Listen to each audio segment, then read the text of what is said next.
Mukdahan, Thaïlande. Un homme est décédé de l'anthrax dans la province de Mukdahan, après avoir consommé du bœuf contaminé, ont annoncé les autorités sanitaires ce vendredi. Les autorités ont identifié 377 personnes ayant été en contact avec le défunt ou avec de la viande potentiellement contaminée. Le décès est survenu après que l'homme a mangé du bœuf lors d'une cérémonie religieuse, de Mérite, dans le district de Dontan. 3 autres cas suspects ont été signalés par les services de santé. Les autorités vétérinaires ont bouclé l'abattoir suspecté, prélevé des échantillons, désinfecté les lieux et vacciné 800 bovins et buffles dans un rayon de 5 km. Le district de Dontan a mis en place des mesures de contrôle sanitaire. L'anthrax, ou charbon, est une maladie causée par la bactérie Bacillus anthracis. Elle peut se transmettre à l'homme par contact avec des animaux infectés ou de la viande contaminée. Les symptômes varient selon la voie d'infection, cutanée, respiratoire ou digestive.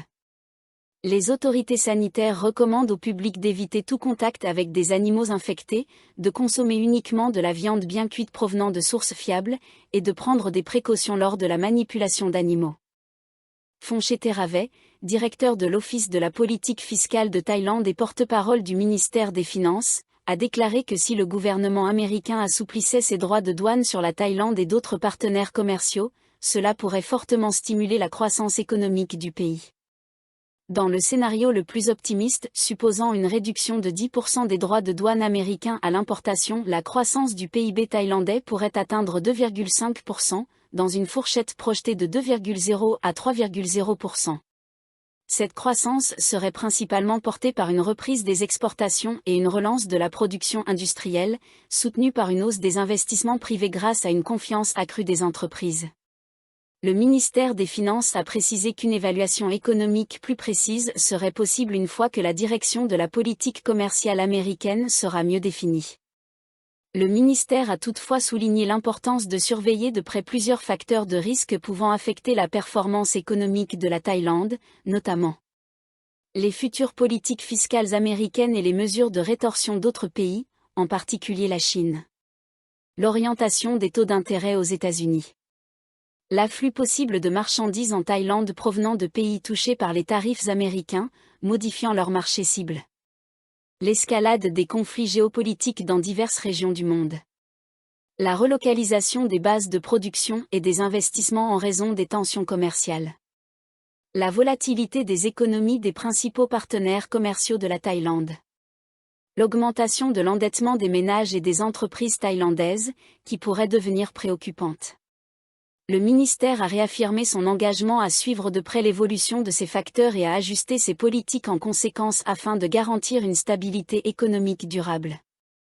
Le secteur du tourisme en Thaïlande fait face à un nouveau revers, avec une baisse notable du nombre de visiteurs internationaux, particulièrement marquée chez les touristes chinois, historiquement la première source de voyageurs étrangers du pays. Le 16 avril 2025, les arrivées de touristes chinois sont tombées à un peu plus de 5000 personnes par jour, atteignant leur niveau le plus bas depuis l'entrée en vigueur de l'accord de voyage sans visa entre la Thaïlande et la Chine. Un effondrement brutal, comparé à la moyenne quotidienne précédente de 15 000 à 20 000 visiteurs. En réponse, l'autorité du tourisme de Thaïlande, TAT, adapte sa stratégie pour viser de nouveaux marchés émergents et long courrier. D'après les dernières données du ministère du Tourisme et des Sports, entre le 1er janvier et le 20 avril 2025, la Thaïlande a accueilli 11 272 379 touristes internationaux, soit une hausse modeste de 0,52% par rapport à la même période en 2024. Les 5 principaux pays d'origine sont Chine, 1 524 697 visiteurs. Malaisie, 1 401 169. Russie, 835 385. Inde, 677 793.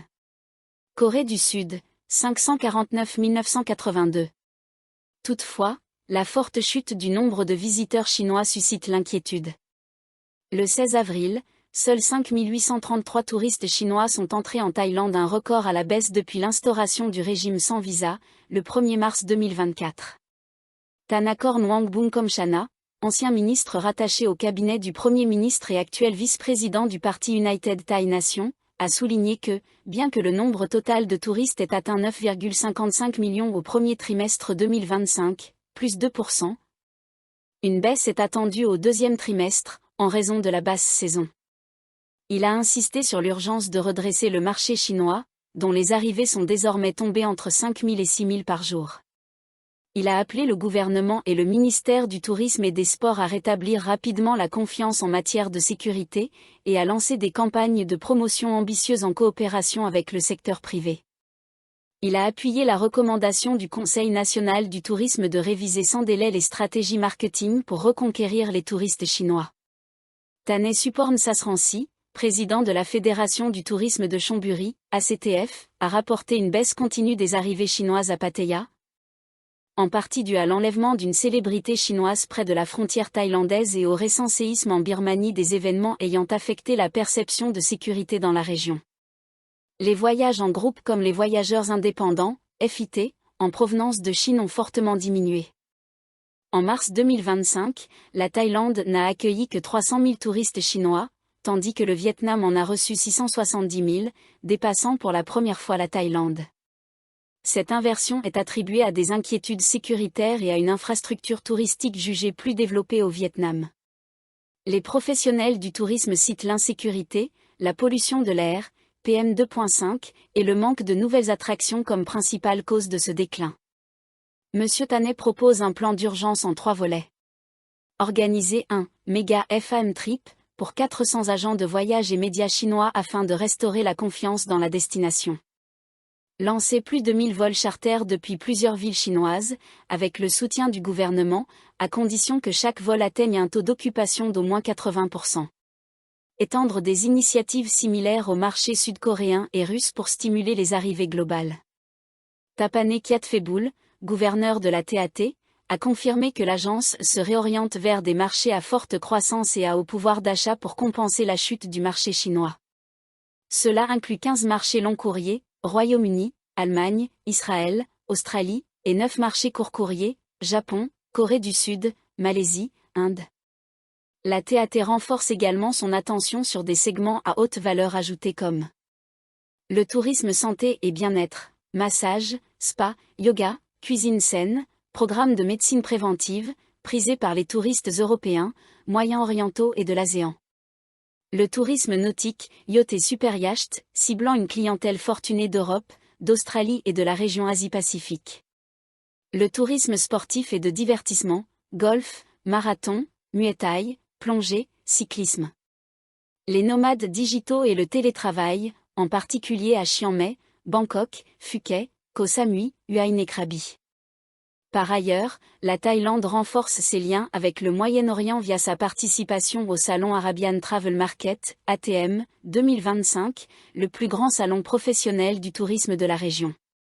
L'objectif, promouvoir la Thaïlande comme un pôle mondial du bien-être et du tourisme médical, tout en mettant en avant les séjours de luxe, les destinations familiales et les offres halal.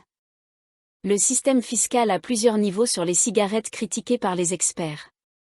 Des universitaires ont vivement critiqué le système fiscal à 2 niveaux actuellement appliqué aux cigarettes en Thaïlande, appelant le gouvernement à le remplacer par un taux d'accise unique, conformément aux recommandations de l'Organisation mondiale de la santé, OMS.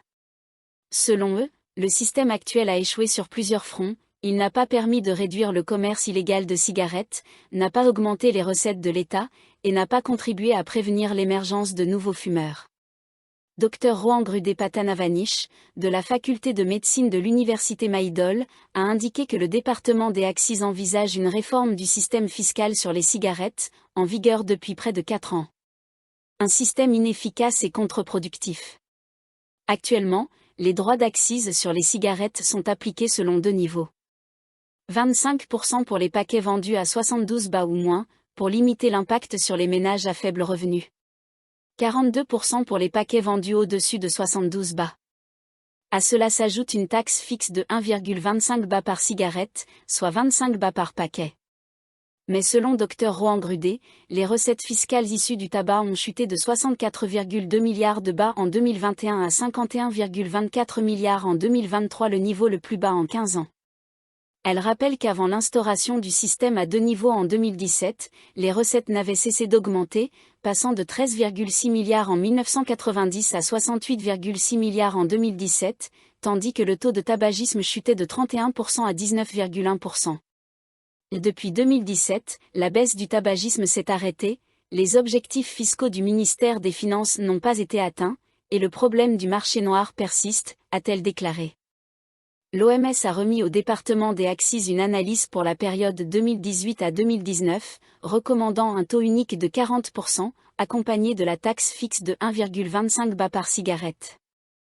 L'organisation a aussi averti que le système à plusieurs niveaux favorise les entreprises étrangères du tabac, au détriment de l'autorité thaïlandaise du tabac, TAO, et incite les consommateurs à acheter des produits moins chers. Rejet d'un système à 3 niveaux. Dr Prakivatesa Togkit, secrétaire exécutif de la Fondation pour la lutte contre le tabagisme, s'est opposé à la proposition de la TAO visant à introduire un système fiscal à 3 niveaux. Ce serait un recul, alors que d'autres pays passent à un taux unique conformément à la Convention cadre de l'OMS pour la lutte anti-tabac, a-t-il déclaré. Il a ajouté que ce système ferait baisser les prix des cigarettes produites localement, au niveau de celles du marché noir, et encouragerait l'importation de cigarettes étrangères à bas prix. Pour lutter contre la fraude fiscale sur les cigarettes, il faut renforcer les contrôles sur le marché illicite, et non réduire les taxes ou multiplier les niveaux d'imposition.